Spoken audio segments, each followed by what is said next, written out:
Hello, it's your boy SirTophamHakurei here to do... So, lately I've been doing a lot of update videos and a lot of update posts, but that's because there's a lot of balls in the air going on. And luckily this one isn't about channel stuff or videos. In fact, it's about video games. Specifically, the RPG Maker project that I started to do last year and completely abandoned, and I want to discuss that with you. So, first of all, Ringo and Anthrax is dead. The project is pretty much entered a phase of development that is notorious for RPG Maker projects of mine, especially ones that are made at home and not, I'll get into that in a moment, but it became stillborn, and I think it's for the best interest that the project is canned. Now, I know I gave up a lot of people's hopes on this thing and made a huge deal about it last summer, but by and large, the project is dead, and I'm going to can it. With that said, I will make what I have made so far publicly available via the YouTube channel's official Discord server. So hopefully that will incentivize people to actually go onto that Discord server, because it's dead, nobody really posts on it, but alas, there is content available through that, such as my Custom Railroad Tycoon 3 scenarios, lore for the MV and GLR. In the future, I plan on adding stuff for Anthracite Country, and later on, I plan to release some other stuff. But I do have all of my Aerosoft Planning era games that are available on it for free, if you want to download that. And Ringo and Anthrax will also be available through it. Yay! So, with that said, that's largely what I want to update on you. But with that said, I still want to make an RPG Maker game. And making RPG Maker games are tough for a couple of reasons. For one, I find it really hard to work on games unless there's a separation between home and work. I get very easily distracted in my room. There's tons of other activities in this room that I could be doing other than game development, and I can only sustain game development for about 2 weeks maximum before I just give up and do other things, because my interest goes woo, woo, and it just goes away and doesn't come back until 6 or 8 months later, where in that case I want to start a new project like a total dumbass. But however, if there's a separation between the place where I do game development and the place where I want to do other activities, then I'm able to crank out these month-long projects and be able to finish these games in a somewhat reasonable time frame, or at least in a somewhat reasonable manner. Before I went to Devro and did game development there, I made games at home, but back then, RPG Maker projects were a lot simpler. I didn't use a lot of scripts, I didn't use a lot of plugins, and whenever I did, they were very scarce, right? So a lot of what I did was through eventing, and even then it was really just simple shit. And now, because of where I am skill-wise, and because I have hundreds of the goddamn things, these Visistella plugins, on top of the stuff made by Casper Gaming and Hakuin Studio and all these other plugin developers in the RPG Maker community, I am absolutely inundated with plugins. And because of my skill level and the kinds of games I want to make, RPG Maker game development has advanced to the point where it's very complicated, everything takes a lot of time, and even making a simple quest takes about 15 minutes. To make a honest-to-God side quest takes me anywhere from 30 to 45 minutes to about an hour and a half.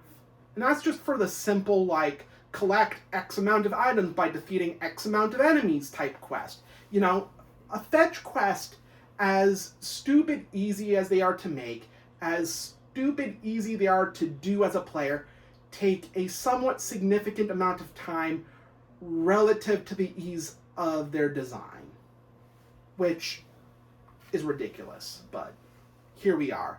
That it takes easily a few hours for me to calibrate the plugins, to get everything to work the way I want them to, and to just get them set up for the game. In fact, most of my early development is spent either in plugins or database management, which just, and the result of this is that a lot of my games, a lot of my newer games, especially the ones made under the Airsoft Planning label, are relatively complicated systems relative to what they are, and it allows for greater presentation, allows for greater complexity of gameplay, allows for interesting features for the player to like, ooh, that's cool. Oh, look at that, a bestiary. How nice. Oh, look, an achievement system, a crafting system. Wow! But by and large, these things take a lot of time to implement and a lot of effort to really get situated. So development times has largely ballooned, where a simple project is no longer a handful of weekends, one school vacation long project. It's now more of now it's 3 months minimum to make a game. And that's just for something simple with minimal plugin use. Because on top of that, I've also grown more knowledgeable in the eventing system. So now I'm able to make more complex stuff even without plugins, but that still takes a lot of time. So that's why I've been wanting to do a smaller, simpler project. And Ringo and Anthrax simply wasn't it. And so I'm going to have to can it. However, before Ringo and Anthrax, and even during its lengthy pre-production and its short development, I've always wanted to do an RPG Maker, a single-player, offline. Well, I mean, all RPG Maker games are offline. They're all single-player. But I want to do a live service game. And now you might be thinking, SirTophamHakurei, are you fucking mad? Nobody likes live service games. Nobody. They're all terrible. They're either cash grab bullshit multiplayer slop games, or they're the most crappily made things ever put together. Hell, I'd rather play E.T. for the 2600 and have that be my favorite game than play another one of these fucking live service games. And I agree with you guys. Live service games do fucking suck. However, I hate them as business models. I hate the idea that you could release a game for free and then socially engineer people into buying hundreds, if not thousands of dollars in meaningless, silly cosmetics and items. Sometimes they even make them where you pay money to get better at the game. I hate pay-to-win games. And I hate how, unless you're spending hundreds of dollars on the latest cosmetics, like skins, weapons, skins, all the whole 9 yards, that somehow you're not cool, or you're not in, or you're not expressing yourself to the fullest potential. However, I like the idea of live service games as a development model. I like the idea where you make a game that is mostly feature complete, that is a small nucleus of a game that has a little bit of story content, a little bit of side content, but then over time you build it up into a massive, massive game where you add a bunch of random bullshit and the game just grows, and eventually over time it becomes this huge game where there's tons of things to do, tons of features, tons of awesome little things to do, and that's what I want to do. I want to make an RPG Maker game that starts out small, but then grows as time goes on. I want a game where I can comfortably develop it at my own pace with the time that I have, because I am a very busy person these days.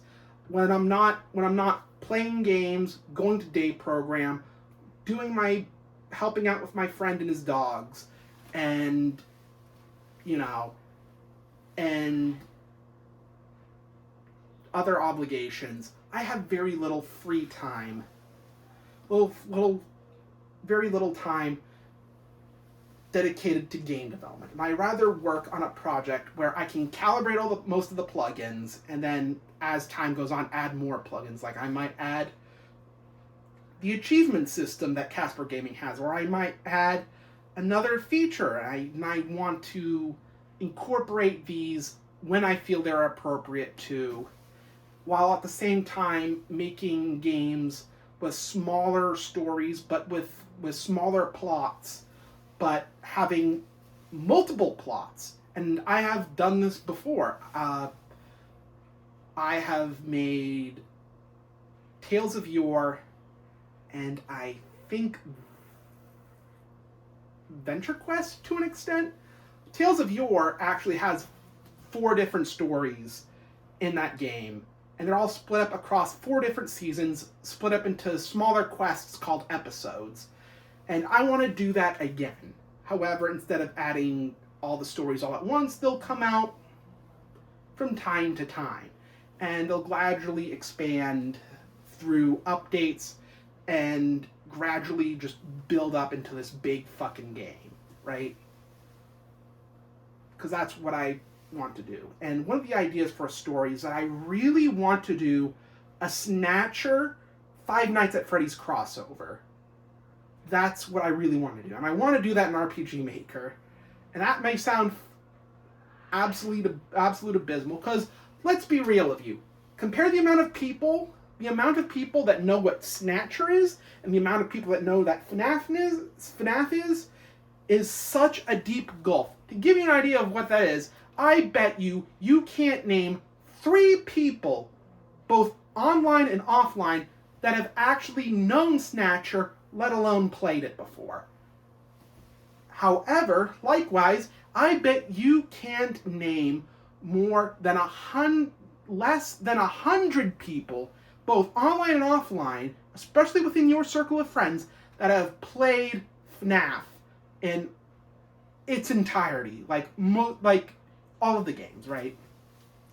But I want to do a cool story with that, with that crossover, and I feel like that would be a cool idea to do as a starting off point for the first season of this game I want to make. However, I also plan on adding features that I haven't really done in a while. Like, I want to add a character generator where you make up your own character at the beginning of the game. You choose its appearance, you choose its stats, you choose its class and everything. And then you get dragged through the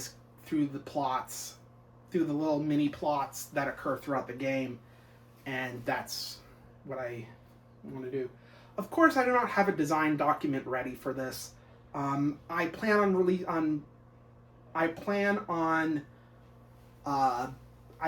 on writing this design document sometime today. I also have a long weekend because, as at the time of this filming, there's going to be a big fucking snowstorm coming around here, and that will give me enough time to do some pre-production and to try and figure out what this game's going to look like. I have no idea what the character's going to be. I know for a fact that I want to have a protogen character as your navigator during the Snatcher Five Nights at Freddy's crossover plot. Hello.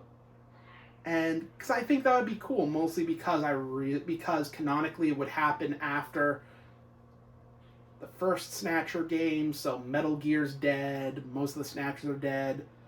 But it would be really cool if you could shoot Foxy in the face, having your little protogen navigator go, bloop, bloop, bloop, Gillian, I detect movement. And then suddenly Foxy comes up, and it's the Sega CD theme of version of Danger Dance and Justice for All, and then you just blast Foxy in the face with your Konami Justifier controller. Of course, that's just a weird thing I have. Of course, you're not going to be able to use your Konami Justifier, and there's not going to be shootout settings. It's just going to be regular turn-based combat. Technically, there's already a Snatcher RPG called SD Snatcher, but But that's outside of the scope of this video. I also have some ideas for some other plots that are kind of, nebulous at this point.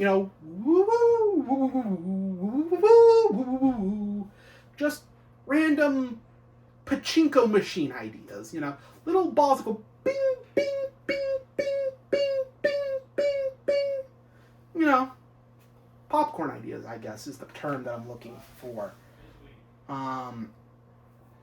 But yeah, I want to get back into RPG Maker development, but at the same time, I also want to do it in a way that is compatible with my current lifestyle, that is compatible with my current access to technology and especially time. Like, I do not have the time to sit in front of a computer for 3 to 6 months straight making a big-ass game that I know only 5 of you will ever look at. Not play, just look at. So, with that said, where's this game going to end up? So, I plan on releasing this on my personal itch.io page. I'm also planning on maybe uploading some of my other RPG Maker games off of GameJolt and putting them onto itch.io. Chief among them being Mission Xanax, and maybe a few other games. So that's what I got.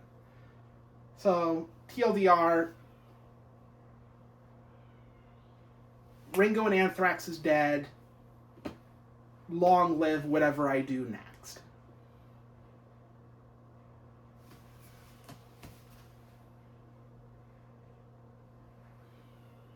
Also, I'm really obsessed with Snatcher right now, hence some of my content recently, but I'm pretty sure that's going to fade away in like the next week or so. So, goodbye, I guess?